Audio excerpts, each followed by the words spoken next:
MP ticket ను Congress offer చేసిందని సమాచారం. కాంగ్రెస్ లో చేరికను గంగుల కూడా ఆసక్తిగా ఉన్నారని తెలుస్తోంది. గంగుల కోసమే కరీంనగర్ ఎంపీ సీటును కాంగ్రెస్ పెండింగ్ లో పెట్టిందని అంటున్నారు.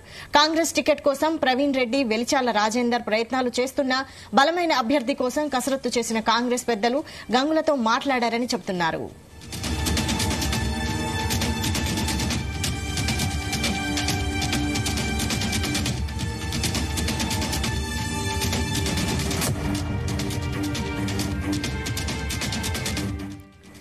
ఇదే అంశంపై మరిన్ని వివరాలు మా ప్రతినిధి సతీష్ లైవ్ లో అందిస్తారు. సతీష్. ఎస్ వైశాలి, ఇటు బీఆర్ఎస్ కు షాక్ల మీద షాక్లు అవుతున్నాయని చెప్పుకోవచ్చు. ఎందుకంటే ఇటు మరో షాక్ కూడా తగలనుంది. ఎందుకంటే ఇప్పటికే ఇటు కడియం సీఆర్ తో పాటు అదేవిధంగా కేశవరావు కూడా ఇంకా చేరలేదు, కొద్ది రోజుల్లో చేరబోతున్నారు. అయితే ఈ నేపథ్యంలో ఇటు బీఆర్ఎస్ నుంచి చాలా మంది కూడా ఇటు కాంగ్రెస్ వైపు చూస్తున్నటువంటి పరిస్థితి కనిపిస్తుంది. ఇప్పుడు మనకు అందుతున్న సమాచారం ప్రకారం బీఆర్ఎస్ సంబంధించినటువంటి సీనియర్ నేత మాజీ మంత్రి గంగుల కమలాకర్ త్వరలోనే కాంగ్రెస్ పార్టీలో చేరుతున్నట్టుగా సమాచారం ఉంటుంది. ఇప్పటికే ఏఐసీసీ నేతలకి టచ్ లోకి వెళ్ళినట్టు తెలుస్తుంది. అయితే గత కొద్ది రోజుల్లో కూడా గంగుల కమలాకర్ కూడా ఎక్కడ కూడా బీఆర్ఎస్ సంబంధించిన అధికారిక కార్యకలాపాలు కానీ ఇటు పార్టీ పరమైన కార్యకలాపాలు కూడా ఎక్కడ కూడా కనిపించట్లేదు. అయితే ఇప్పటికే ఇటు కాంగ్రెస్ ఇంకా 3 స్థానాలు కూడా పెండింగ్ లో పెట్టింది. మరోవైపు ఇటు ఖమ్మం గాని ఇటు కరీంనగర్ అదేవిధంగా హైదరాబాద్ 3 పార్లమెంట్ స్థానాలు కూడా పెండింగ్ లో పెట్టింది. ఇప్పటికే 14 పార్లమెంట్ సంబంధించిన స్థానాలు కూడా ప్రకటించారు. కాబట్టి ఈ నేపథ్యంలో ఇటు కరీంనగర్ గాని హైదరాబాద్ అదేవిధంగా ఖమ్మంలో బలమైన అభ్యర్థుల కోసం కూడా అన్వేషిస్తున్నారు. ఈ నేపథ్యంలో ఇటు బీఆర్ఎస్ నుంచి చాలా మంది కూడా ఈ మధ్య కాంగ్రెస్ లో చేరారు. మొన్న చూస్తే ఇటు కడియం శ్రీహరితో పాటు ఆయన కూతురు కడియం కావ్య కూడా చేరారు. అదేవిధంగా ఇటు కేశవరావు కూతురు మేయర్ గద్వాల్ విజయలక్ష్మి కూడా చేరారు. అయితే రేపో మాపో ఇటు కేశవరావు కూడా కండవ కప్పుకుంటున్నారని కూడా స్పష్టం చేశారు. ఈ నేపథ్యంలో ఇటు బీఆర్ఎస్ కు మాత్రం బిగ్ షాక్ల మీద షాకులు తగ్గుతున్నాయని చెప్పుకోవచ్చు.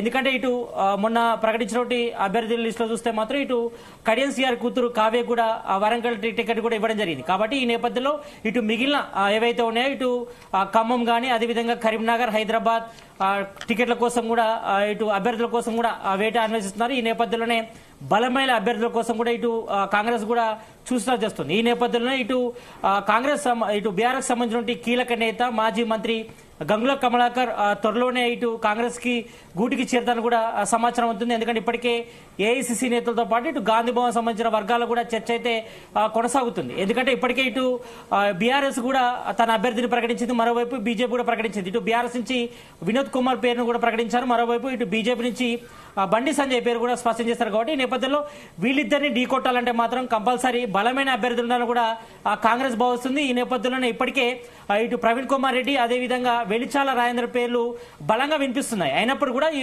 ముగ్గురు పేర్లు మాత్రం వినిపిస్తున్నప్పుడు కూడా ఇంకా బలమైన వ్యక్తిని దించాలని చూస్తున్నారు. ఎందుకంటే ఇప్పటికే తెలంగాణలో కాంగ్రెస్ గవర్నమెంట్ ఉంది. కాబట్టి ఈ నేపథ్యంలో కంపల్సరీగా 12 నుంచి 14 స్థానాలు గెలవాలని కూడా కాంగ్రెస్ టార్గెట్ పెట్టుకుంది. ఇందులో భాగంగానే బలమైన అభ్యర్థి కోసం చూస్తున్నట్టు తెలుస్తోంది. అందుకే గత కొంతకాలం కూడా ఇటు గంగుల కమలాకర్ కూడా ఇటు బీఆర్ఎస్ సంబంధించిన అధికార కార్యక్రమాలు కానీ పార్టీ పరమైన కార్యక్రమాలు కూడా ఎక్కడ కూడా కనిపించట్లేదు. అందుకే కొంచెం అసంతృప్తి ఉన్నట్టు తెలుస్తోంది. ఇప్పటికే ఏఐసీసీకి సంబంధించిన కీలక నేతలంతా కూడా గంగుల కమలాకర్ టచ్ లోకి వెళ్ళినట్టు వస్తుంది.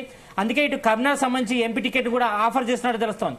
కాబట్టి ఎల్లుండి తుక్కుగూడలో సభ ఉంది. కాబట్టి మేబీ తుక్కుగూడలో సభలో గంగుల కమలాకర్ చేరే అవకాశం అయితే కనిపిస్తుంది. ఇక్కడ ఇంకో విషయం చర్చించుకోవాలి. ఎందుకంటే గతంలో సీఎం రేవంత్ రెడ్డి అదేవిధంగా గంగుల కమలాకర్ ఇద్దరు కూడా టీడీపీలో పనిచేసిన వారు, వాళ్ళతో సన్నిహిత సంబంధం కాబట్టి ఈ నేపథ్యంలో రేవంత్ రెడ్డి కూడా గంగుల కమలాకర్తో మాట్లాడడం తెలుస్తోంది. ఈ నేపథ్యంలోనే ఏఐసీసీ నేతలు కూడా కొంతమంది ఇటు గంగుల కమలాకర్తో టచ్ లోకి వెళ్లారు. ఈ నేపథ్యంలోనే ఆయన కూడా కాంగ్రెస్ కి రావడానికి కూడా సుముఖంగా ఉన్నట్టు తెలుస్తోంది. ఈ నేపథ్యంలో ఇప్పటికే ఇటు గంగుల కమలాకర్ ఎమ్మెల్యే ఉన్నారు. అయినప్పటికీ కూడా ఆయన ఎంపీ టికెట్ పై కూడా ఆసక్తి ఉన్నట్టుగా తెలుస్తోంది. ఈ నేపథ్యంలోనే ఆయన త్వరలోనే ఇటు బీఆర్ఎస్ వీడి కాంగ్రెస్ చేస్తున్నట్టుగా ఊహాగానాలు అయితే వస్తున్నాయి. ఇటు ఏఐసీ నేతలు కూడా కొంతమంది టచ్లోకి వెళ్ళారు.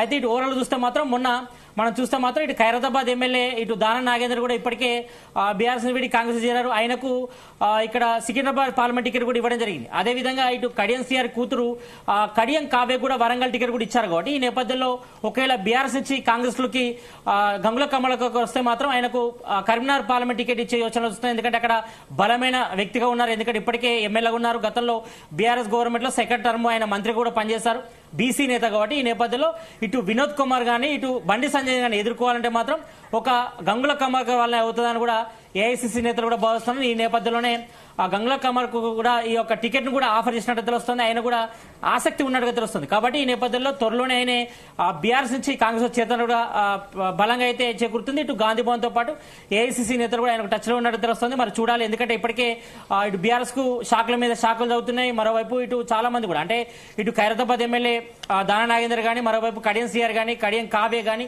మరోవైపు చేవెళ్ల ఎంపీ రంజిత్ రెడ్డి గానీ, మరోవైపు కేశవరావు ఫ్యామిలీకి సంబంధించి ఆమె కూతురు గానీ, ఆయన కూడా కానీ దాదాపుగా ఇటు బీఆర్ఎస్ కాంగ్రెస్ చేరారు. కాబట్టి ఈ నేపథ్యంలో మాత్రం ఇటు పార్లమెంట్ ఎలక్షన్లు సమీపిస్తున్నాయి ఇప్పటికే. ఎందుకంటే మే 11 కూడా దీనికి సంబంధించి పోలింగ్ కూడా జరుగుతుంది. కాబట్టి ఈ నేపథ్యంలో ఇప్పటికే ఎన్నికలు కూడా అమలవుతుంది. కాబట్టి ఇటు రాష్ట్ర వ్యాప్తంగా కూడా మొత్తం రాజకీయ సమీకరణలు వేగంగా మారుతున్నాయి. ఎవరు ఎక్కడ ఏ పార్టీలో ఉంటారో తెలియని పరిస్థితి కనిపిస్తుంది. ఈ నేపథ్యంలో ఇటు బీఆర్ఎస్ నుంచి ఇటు కాంగ్రెస్ చేరేందుకు కూడా చాలా మంది కూడా ఆసక్తి చూపుతున్నారు. ఈ నేపథ్యంలో ఇప్పటికే కాంగ్రెస్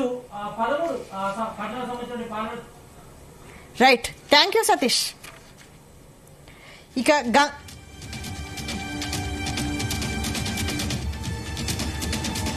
రైట్, ఇక గంగుల కమలాకర్ తో పాటు ఇంకా ఎవరైనా కాంగ్రెస్ లో చేరే అవకాశం ఉందో, దీనిపై మరిన్ని వివరాలు బ్యూరో చీఫ్ నరేందర్ అందిస్తారు. నరేందర్. రైట్ వైశాలి, గంగుల కమలాకర్ పేరు ప్రధానంగా వినిపిస్తుంది. ఆయన నిన్నటి వరకు కూడా ఆయన మంత్రిగా పనిచేసినటువంటి అనుభవం ఉంది. పలుసార్లు ఎమ్మెల్యేగా గెలిచినటువంటి పరిస్థితి. ఒకప్పుడు రేవంత్ రెడ్డి ఎమ్మెల్యేగా కంటే ముందున్నప్పుడు కానీ అటు గంగుల కమలాకర్ కూడా అప్పుడు టీడీపీలోనే ఉన్నటువంటి పరిస్థితి. గతంలో పనిచేసిన వాళ్ళందరూ కూడా ఒక్కొక్కరుగా కడియం శ్రీతో సహా ఇప్పుడు ఒక్కొక్కరు కాంగ్రెస్ పార్టీలో చేరుతున్నటువంటి పరిస్థితి మనం చూస్తున్నాం. ప్రస్తుతం కరీంనగర్ టికెట్ కి సంబంధించినటువంటి అంశం మీద కాంగ్రెస్ పార్టీ చాలా కాలంగా తర్జన పడుతుంది. ఎవరిని కరీంనగర్ లో బలమైన నిలబెట్టాలి అన్నటువంటి విషయం మీద ఏఐసిసి చాలా సీరియస్ కసరత్తు చేసింది. ప్రవీణ్ రెడ్డితో పాటు ఒకరిద్దరి పేర్లు అక్కడ వినిపించినప్పటికీ కూడా ఇప్పుడు 3 లోక్సభ స్థానాల్ని పెండింగ్ పెట్టింది. దాంట్లో హైదరాబాదు, అదేవిధంగా ఖమ్మం, కరీంనగర్ టికెట్ల విషయంలో ఉంది. దాంట్లో కరీంనగర్ విషయంలో ఎట్టి పరిస్థితుల్లో కూడా, ఎందుకంటే ఉత్తర తెలంగాణలో కాంగ్రెస్ పార్టీ మంచి ప్రభావం చూపించింది మొన్న అసెంబ్లీ ఎన్నికల్లో. కనుక అక్కడ బండి సంజయ్ మీద కానీ వినోద్ కుమార్ మీద ఎవరు నిలబెట్టినా కూడా ఖచ్చితంగా స్ట్రాంగ్ పర్సన్ అయి ఉండాలి అన్నటువంటి ఆలోచనతోనే ప్లాన్ చేసింది. అందుకనే రేవంత్ రెడ్డి కావచ్చు, ఇక్కడ ఉన్న ఉత్తమ్ కుమార్ రెడ్డి, బట్టి విక్రమార్క చాలా సీరియస్ కసరత్తు చేశారు. బీసీ నేతగా ఉన్నటువంటి గంగుల కమలాకర్ అటు ఆర్థికంగా గాను, అదేవిధంగా బీసీ సామాజిక వర్గంలో బలమైనటువంటి సామాజిక వర్గానికి సంబంధించినటువంటి వ్యక్తి కాబట్టి ఆయన గనక పార్టీలోకి చేర్చుకొని నిలబెడితే ఖచ్చితంగా అది మనం విజయం సాధించవచ్చు అన్నటువంటి విషయం మీద టాక్స్ నడుస్తున్నట్టుగా తెలుస్తోంది. ప్రాథమిక దశలో ఉన్న చర్చలు మేబీ ఆయన టికెట్ అవుతారని కూడా కాంగ్రెస్ సంబంధించినటువంటి ముఖ్య నేతలు చెప్తున్నటువంటి మాట. ఇప్పటికే ఏఐసిసి పెద్దలతో గంగుల కమలాకర్తో మాట్లాడించినట్టుగా కూడా తెలుస్తోంది. ఎందుకంటే బీఆర్ఎస్ కు ఇది పెద్ద షాక్ గానే మనం చూడాలి. ఎందుకంటే గంగుల కమలాకర్ కనుక పార్టీ పెడితే ఇప్పటికే మనం చూసాం, దానా నాగేందర్ ఖైరతాబాద్ ఎమ్మెల్యేగా మారిపోయాడు. కడియం శ్రీ మొన్ననే కాంగ్రెస్ కండవ కప్పుకున్నారు. కేకే రాజ్యసభ సభ్యుడిగా ఉన్నారు, ఆయన కూడా పార్టీ మారారు. ఆయన కూతురు విజయలక్ష్మి మేయర్ గా ఉంది, ఆయన మారిపోయాడు. పొంతురామన్ మొదటి మేయర్ గా పనిచేశారు 2014, ఆయన మారిపోయాడు. 3 సిట్టింగ్ ఎంపీలు మారిపోయారు. ఇట్లా వరుసగా మారిపోతున్న నేపథ్యంలో కేసీఆర్ గులాబీ బాస్ కొంత అయోమయంలో పడ్డారు. ఉన్న వాళ్ళని కాపాడుకునే ప్రయత్నం చేస్తుండడం, మరో పక్క ఉన్న వాళ్ళ ఆత్మస్థైర్యం దెబ్బతినకుండా పక్క రైతుల సమస్యల మీద తిరుగుతుండడం కేసీఆర్ కావచ్చు, కేటీఆర్ గారిని చేస్తున్నటువంటి పరిస్థితి మనం చూస్తున్నాం. ఏదైనప్పుడు కూడా ఉన్న వాళ్ళలో ఒక ధైర్యం లేపేందుకు ఒక పక్క యాంటీ డిఫెక్షన్ లా అమలు చేసేందుకు కోర్టు చుట్టూ తిరగాలని కూడా ఇప్పటికే బీఆర్ఎస్ పార్టీ చేస్తుంది. దానా నాగేందర్ విషయంలో కానీ, కడియం శ్రీహరి విషయంలో అదే అప్లై చేయాలని చూస్తున్నారు. అందుకనే ఇప్పుడు కనుక ఈయన కూడా గంగుల కమలాకర్ కూడా వాళ్ళ పోవాల్సి వస్తే మాత్రం అట్లాంటి పరిస్థితులు ఉంటాయని కూడా చెప్పే అవకాశం అయితే లేకపోలేదు. ఎనీవో ఎన్నికల విషయాన్ని మాట్లాడుకుంటే మాత్రం లోక్సభలో బలమైనటువంటి అభ్యర్థుల కోసం ఇప్పటికి ఒక పక్క బీఆర్ఎస్ పార్టీ వెతుకులాట్లో ఉండగా ఉన్న వాళ్ళు ఒక్కొక్కరిగా వెళ్లిపోతుండడం అనేది చాలా ఇబ్బందికరమైనటువంటి వాతావరణం. మనం కడియం కావ్య విషయం కూడా తీసుకోవాలి. ఆల్మోస్ట్ వరంగల్ టికెట్ కన్ఫర్మ్ చేసిన నేపథ్యంలో ఆమె నేను చేయనని వెనక్కి వచ్చినటువంటి సందర్భం. ఉన్న వాళ్ళలో చాలా మంది నామ నాగేశ్వరరావు లాంటి వాళ్ళు కావచ్చు, మిగతా చాలా మంది రంజిత్ రెడ్డి లాంటి వాళ్ళు మీరు చేయమని చెప్పి వెళ్ళిపోయి పక్క పార్టీకి వెళ్ళిపోయారు. ఇట్లా ఒక్కొక్కరు వెళ్ళిపోతుండడం, సిట్టింగ్ ఎమ్మెల్యేలు వెళ్ళిపోయి దానా నాగేందర్ అయితే ఎమ్మెల్యేగా ఉన్నా కూడా కాంగ్రెస్ టికెట్ తెచ్చుకున్నటువంటి పరిస్థితి. ఇప్పుడు యాసిస్ గా ఇప్పుడు ఈయన పరిస్థితి కూడా అదే. గంగుల కమలాకర్ ఎమ్మెల్యేగా గెలిచారు, మన బండి సంజయ్ మీద గెలిచాడు. బట్ ఇప్పుడు ఎమ్మెల్యే గెలిచి ఇప్పుడు మళ్ళీ కనుక ఎంపీ టికెట్ తెచ్చుకుంటే పరిస్థితి వస్తే అది మళ్ళీ బీఆర్ఎస్ నుంచి విమర్శలు వచ్చే అవకాశాలు ఉంటాయి. ఏదైనప్పుడు కూడా కాంగ్రెస్ పార్టీకి ఇప్పుడు అభ్యర్థుల కొరత అయితే ఉంది. కనుక ఇప్పుడు దాని నాగేందర్ కావచ్చు, రంజిత్ రెడ్డి కావచ్చు, ఇట్లా చాలా మంది బయట పార్టీ నుంచి వచ్చినటువంటి వాళ్ళకే ఎంపీ టికెట్ ఇస్తున్నటువంటి పరిస్థితి మనం చూసాం. కనుక ఇప్పుడు గంగుల కమలాకర్ కనుక వస్తే ఖచ్చితంగా కాంగ్రెస్ పార్టీకి అడ్వాంటేజ్ అయ్యే అవకాశం ఉంటుంది.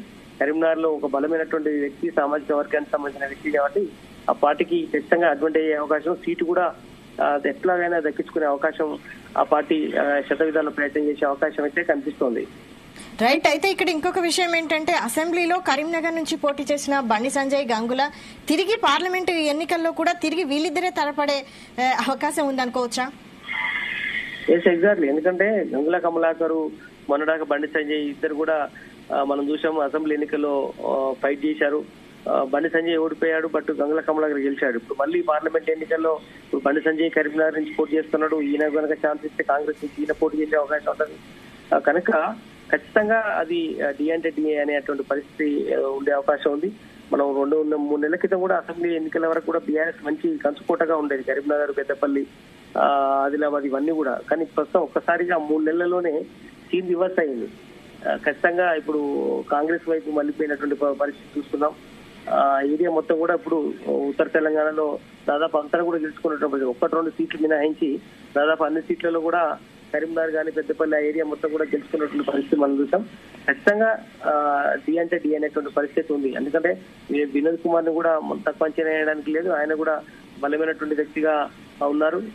గతంలో 2 సార్లు ఎంపీగా పనిచేసినటువంటి అనుభవం ఉంది. ఆయన సీనియర్ పార్లమెంటరీగా ఉన్నాడు. కనుక ఆయన కూడా బీఆర్ఎస్ నుంచి ఇటు కాంగ్రెస్ నుంచి గంగుల కమలాకర్, బిఎం నుంచి బండి సంజయ్ కలపడే అవకాశాలు ఉంటాయి. ఒకవేళ ఆయన పార్టీ మారుతారా లేదా అనేది ఇంకా స్పష్టమైనటువంటి విషయం తెలియాల్సి ఉంది. కేవలం గాసిప్స్ మాత్రమే వస్తున్నాయి. ఒక దశలో ఏఐసీసీతో ఆయనతో ఫోన్ లో మాట్లాడించినట్టు చర్చలు జరుగుతున్నట్టు రూమర్స్ వస్తున్నాయి. ఇవన్నీ కూడా అఫీషియల్ గా తెలవాలంటే మనకు ఇవాళ సాయంత్రానికి రేపు ఒక ఖచ్చితమైన సమాచారం రావాల్సిన అవసరం ఉంది. రైట్. Thank you Narender.